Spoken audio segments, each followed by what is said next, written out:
ఆడేద్దాం ఇప్పుడు. ఓకే, మీ answer yes అయినట్టయితే green balloon పగలగొట్టండి, no అయితే రెడ్ బెలూన్ పగలగొట్టండి. ఓకే, ఎప్పుడైనా ఇలాంటి అమ్మాయిల్ని కొట్టాలనిపించిందా?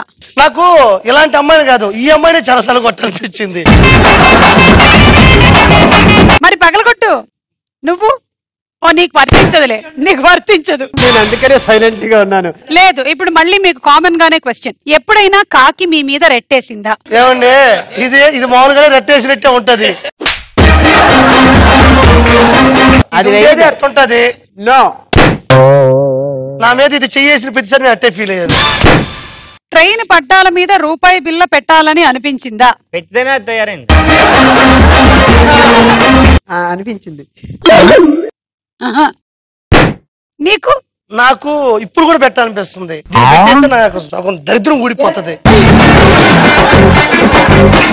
ఇక్కడున్న స్టూడెంట్స్ లో ఎవరికైనా ప్రపోజ్ చేయాలనిపించిందా? ఏంటో దీంతో పోలిస్తే అబ్బాయి కూడా అందంగానే కనబడతాడు నాకు. Okay, she wants to propose to some boy. ఒక బాయ్ రండి, మీరే సెలెక్ట్ చేసుకోండి. నేనే సెలెక్ట్ చేసుకుంటాను. చేసుకో. అట్లా ఉంటే అందరూ సెలెక్ట్ చేసుకుంటారు. పరిస్థితి అస్సలు బాగాలేదు ఇప్పుడు. అదేంటి అది గాల్లో దోశలేస్తుంది. లాస్ట్ నీ పక్కన దా.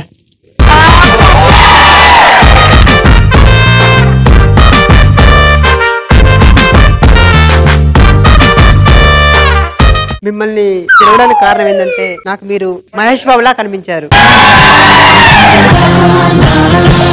నేను మహేష్ బాబు లాంటి మొగుడిని చేసుకోవాలనుకున్నాను, కానీ కరెంటు పోల్ మీద కాలెత్తి కుక్కలాంటి వాడిని చేసుకున్నాను.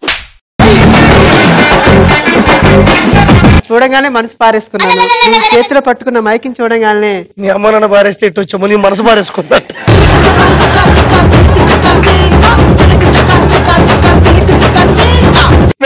మీ అమ్మ నాన్న నిన్ను భరించలే పారేస్తే ఇటు వచ్చావు, నువ్వు మనసు పారేసుకున్నావా లేదా బట్టలు ఆరేసుకున్నట్టు చెప్తున్నా కోతి మొహమారా. చెప్పు. యాక్చువల్ గా ఎక్కువ ప్రపోజ్ చేయడం తెలియదు, ఎందుకంటే నేను పద్ధతిగా పెరిగాను. తల దించుకుంటే తల అక్కడ రెండు వేసుంటే ఇలా తయారైద్దని కాదు, పద్ధతిగా పెరిగావు నువ్వు. ఐ లివ్ చెప్పండి, ప్రేయర్ చేసుకుంటాను. ఎందుకు స్వామి నందనవన కిషోరుడా కోతి మోహన్ సంబంధం లేదు. ఇంతకీ మీ పేరు చెప్పలేదు? హరికృష్ణ, నిన్ను చూడంగానే నా మనసు ఏదో అయిపోయింది. అందుకని అంతమంది ఉండగా నీకెందుకు ప్రపోజ్ చేస్తాను తెలుసా?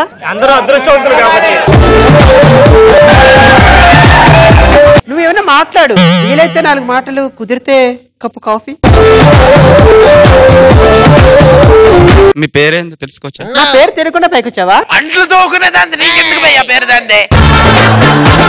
శాంతి స్వరూప్ అంటారు. నువ్వు ఎలా పిలుచుకున్నా కూడా పర్వాలేదు. ఇదిగో నువ్వేం చెప్పాలనుకుంటున్నావు చెప్పు ధైర్యంగా.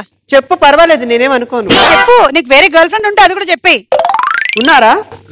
మే నిన్ను చూసిన తర్వాత ఎవరైనా ఒప్పుకుంటారు, ఎవరో ఉన్నట్టు అబద్ధమైనా చెప్తారు. శాంతి ఏమనుకోక, కొంచెం ఉంటే గృహ తప్పి పడిపోయేలా ఉన్నాడు. నిన్ను టీవీలో చూశాడు కానీ నేరుగా ఇలా చూస్తాడు అనుకోలేదు. నువ్వు వెళ్ళిపో బాబు, నువ్వు వెళ్ళిపో. ఆగు సార్, అలాగే చెప్పేసి వెళ్ళు. ఏంటది అలా చెప్పు. అదా ఒకసారి ఐ లవ్ యూ చెప్పు. I love you.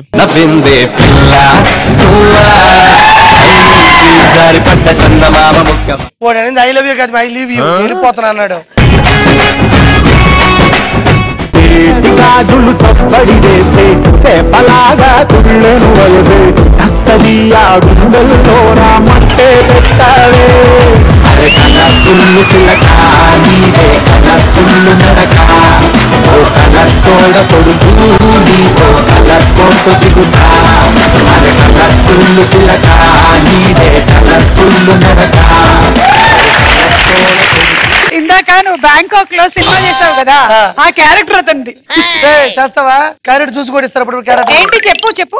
వాడికి ప్రపోజ్ చేయడానికి రావట్లేదు, అమ్మాయితో ఎలా ఉండాలో తెలియదు, అందుకే నేను ప్రపోజ్ చేస్తాను. దామ్మా చూద్దాం.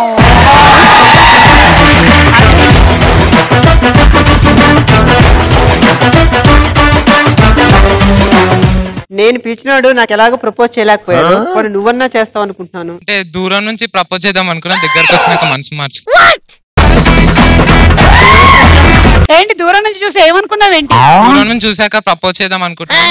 మా ఫ్రెండ్ కూడా మ్యారేజెస్ కోసం ఎత్తుకుతుండు, మా ఫ్రెండ్ కోసం వచ్చిన ఏమని తీసుకెళ్ళాను. ఎవరైనా ఎవరి కోసమైనా వచ్చి పెళ్లి చూపులు చూస్తారా? అదే ఫ్రెండ్షిప్ అంటే. అక్కర్లేదు, నువ్వు ఇట్రా, నీకు అతనే కరెక్ట్, వెళ్ళు నువ్వు పో. అవును. కాదు, ఆర్పి ఉద్దేశం ఏంటంటే ఎలాగో అలా ఇది పోతుంది కదా వదిలించేసుకుందాం అనుకున్నాడు. సార్ నాకు ముందుగా కన్సల్ట్ అయ్యి ఉంటే నేను ఏదో దక్కించుకుంటే చేసేదాన్ని.